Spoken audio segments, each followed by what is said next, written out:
Далее эфир нашего канала продолжит брифинг о текущей эпидобстановке в регионе. Актуальную информацию сообщит замруководителя оперштаба Ольга Балабкина. Ольга Валерьевна, какова обстановка на сегодняшний день по эпидемиологии? Уважаемые жители Республики Саха-Якутия, санитарно-эпидемиологическая ситуация в республике остается напряженной. В соответствии с указом главы мы находимся в режиме повышенной готовности. На сегодня выявлен 201 новый случай коронавирусной инфекции. На столицу нашей республики приходится 89 случаев. Необходимо обратить внимание на наличие случаев 14,9, соответственно, в Алданском и Нерюнгринском районе, и на ситуацию в Мегино-Кангаласском и Мирнинском районах, в которых зарегистрировано 8,7 случаев. В 21 районе республики у нас зарегистрировано от 1 до 6 случаев новой коронавирусной инфекции. Учреждения здравоохранения и управления, и медики управления Роспотребнадзора продолжают работу как по выявлению контактных лиц и по работе с гражданами, имеющими клинические проявления ОРВИ и новой коронавирусной инфекции, для того, чтобы непосредственно не дать его распространению. Медики продолжают лечение. Необходимо обратить внимание на тот факт, что сегодня основной задачей органов государственной власти, органов местного самоуправления, штабов, организованных в режиме повышенной готовности, которые возглавляют главы улусов и главы наших городов, является обеспечение безопасного проведения с точки зрения санитарно-эпидемиологических правил наших новогодних праздников. Новогодние праздники, которые пройдут в режиме ограничений, установленных соответствующими указами главы, как в детских учебных заведениях, так в школах, так и в наших непосредственно учреждениях культуры. Наверное, это сегодня базовая позиция, которую должны обеспечить власти.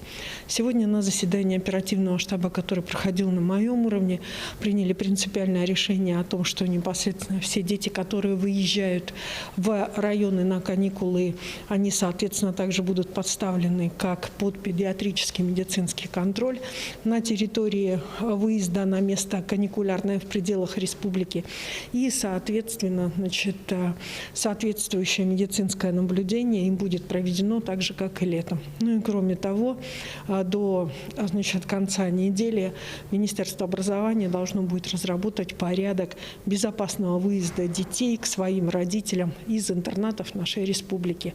Не только по линии Министерства образования, но и Министерства культуры и Министерства спорта, там, где дети у нас проживали в интернатах, для того, чтобы, соответственно, и они безопасно уехали и безопасно вернулись к своему месту жительства. Благодарим вас за предоставленную... Это был брифинг регионального оперативного штаба по борьбе с коронавирусом, а мы переходим к выпуску новостей.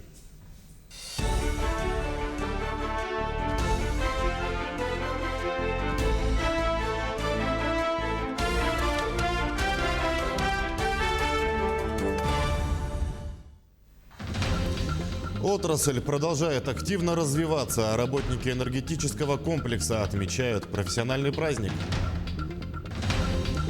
В Алекминской ЦРБ реанимация теперь достаточно укомплектована, установлена новая кислородная станция. В Венке Алданского района в годы Великой Отечественной войны на экраны вышла кинокартина с таким названием.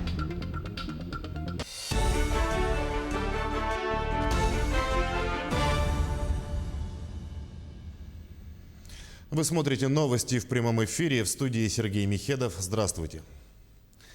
Коррупционные преступления, которые выявляются при исполнении нацпроектов, должны пресекаться в самом начале их замысла. Об этом на совещании по обеспечению правопорядка заявил глава республики Айсен Николаев. На национальные проекты из федерального бюджета выделяются огромные средства. Только в текущем году республике выделено свыше 30 миллиардов рублей, отметил глава. В этом году в Фонде развития предпринимательства выявили преступную группу, которая перечисляла средства нацпроекта на счета аффилированных подконтрольных юрлиц. Айсен Николаев считает, что этот инцидент говорит об утере контроля со стороны правительства. Он поручил выработать меры для эффективного взаимодействия между правоохранительными и контролирующими органами, которые помогут жестко пресекать такие преступления в самом начале их замысла. Свой профессиональный праздник отмечают сегодня работники энергетической промышленности. От имени руководства региона с праздником всех представителей отрасли поздравил Айсен Николаев. От слаженной работы энергетического комплекса зависит качество жизни людей, развитие промышленности и экономики республики. Отрадно, что сегодня отрасль продолжает активно развиваться. В этом году запущена новая современная дизельная электростанция в Оленьке. Намечено открытие ветродизельного комплекса в поселке Тикси. Айсен Николаев выразил уверенность, что усилиями работников отрасли, а также благодаря профессионализму и ответственному отношению к делу будет обеспечено стабильное и надежное функционирование энергетического комплекса республики. Для коллектива энергосбыта ПАО «Якутскэнерго» нынешний год юбилейный. О том, как встречает свой профессиональный праздник и юбилейную дату одно из старейших подразделений – Мирнинское отделение энергосбыта. В сюжете Анны Брянской. Мирнинское отделение энергосбыта обслуживает практически всю территорию западного энергорайона республики. В его составе 5 крупных участков. В этом году сотрудники отметили 55-летний юбилей. В их функции входит реализация электрической энергии. Только за этот год работники продали электроэнергии почти на 5 миллиардов рублей. Среди крупных потребителей – компания «Алроса» и ее дочерние предприятия. Кроме этого, энергосбытовое подразделение выступает платежным агентом для организаций и населения, выполняя расчетно-кассовые функции. С одной стороны, у нашего отделения, как филиала, можно сказать, самая прозаичная задача – это собрать финансовые средства за отпущенные энергоресурсы. С другой стороны, без выполнения этой основной задачи не представляется функционирование всей энергосистемы. В нашем коллективе предусмотрены такие виды работ с персоналом, как наставничество, стажировка, дублирование молодого поколения.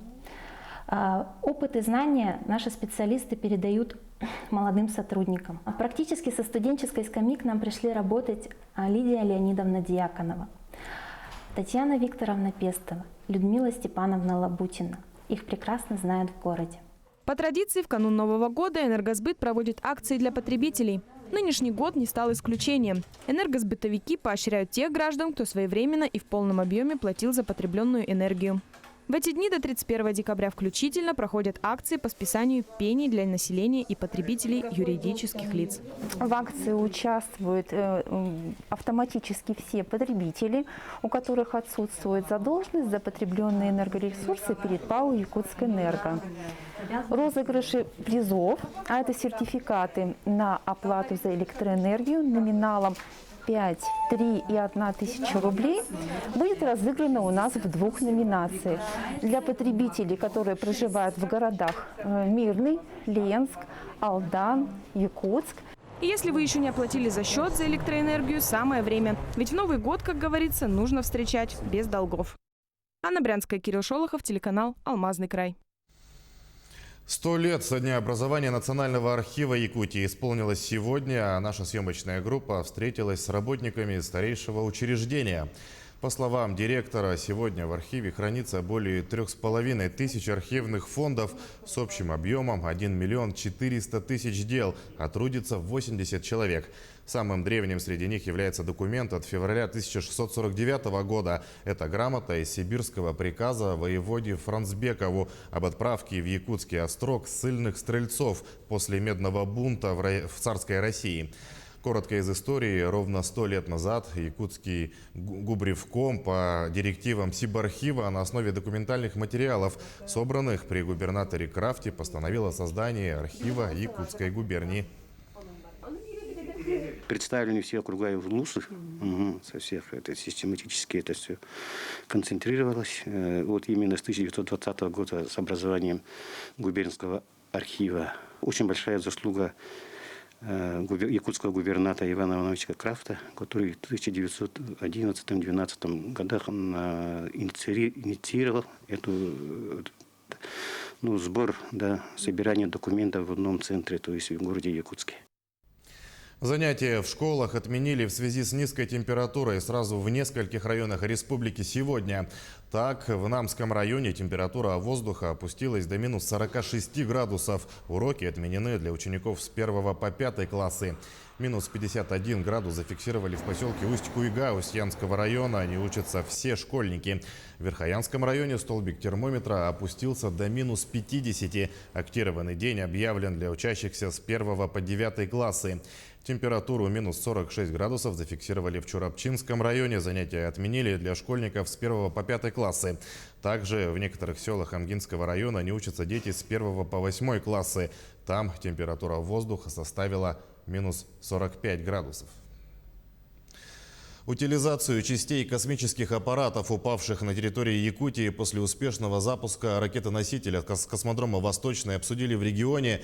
Первый замминистра экологии Семен Яковлев отметил, что в Кобяйском улусе обнаружен фрагмент достаточно большого объема. По его словам, примерно такой же уже падал на территории Якутии и был успешно утилизирован.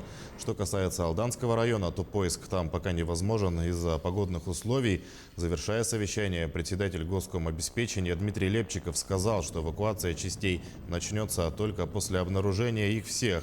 Необходимо проработать все варианты эвакуации и утилизации фрагментов, рассмотреть предложения и выбрать оптимальные, отметил он.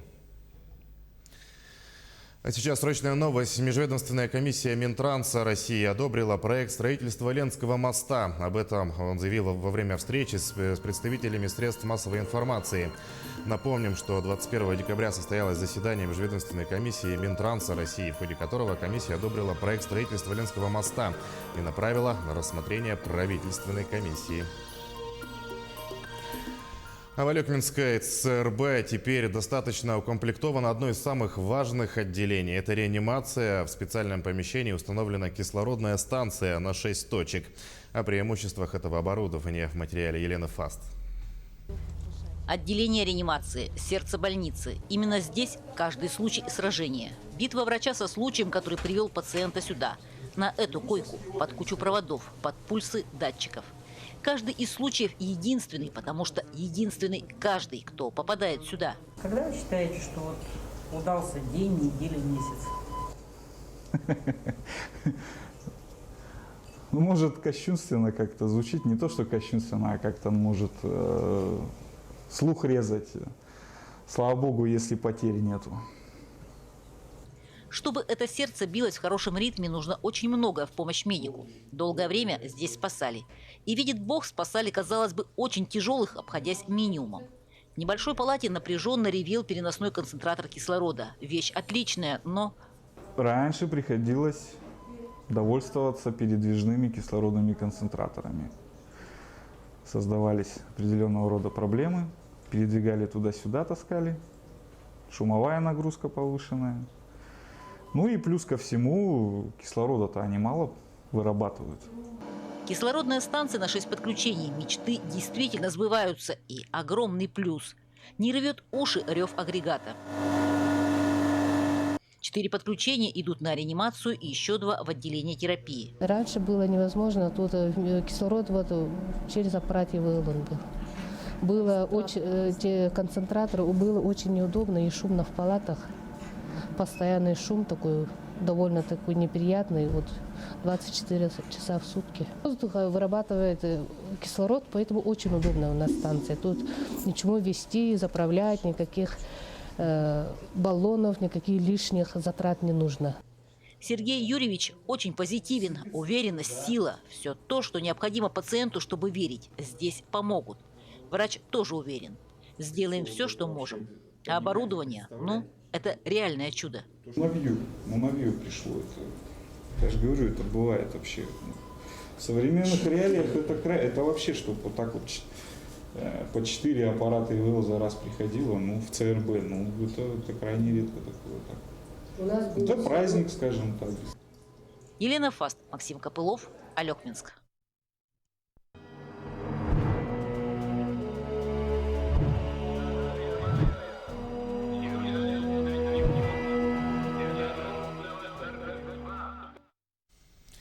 Венки Алданского района в годы Великой Отечественной войны. Под таким названием на экраны вышла кинокартина, снятая в селе Хатыстыр. Реалии тех лет и образы старших поколений, прошедших через ужасы и боль войны, в фильме воссоздали взрослые жители села и школьники. А сценаристом-режиссером стала учительница русского языка Хатыстырской школы Татьяна Баишева. О том, как шла работа над фильмом, узнала Татьяна Вахнина. Пока ты нах, дорогу чугей, только немецтер тюна и кира тураллар, и кихющика метере саталлар. Это письмо много лет назад было доставлено в село Хатыстыр. Весточку с фронта прислал Николай Петрович Гермогенов своей супруге. Треугольник с быстрым и слегка неровным почерком сохранился у племянницы Николая Петровича Марии Васильевой. В домашнем архиве хранится и похоронка.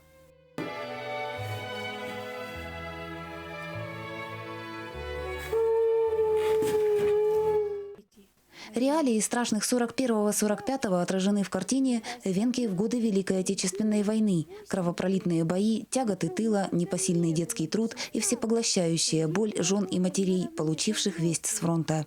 Фильм вышел на экраны села Хатыстыр несколько дней назад.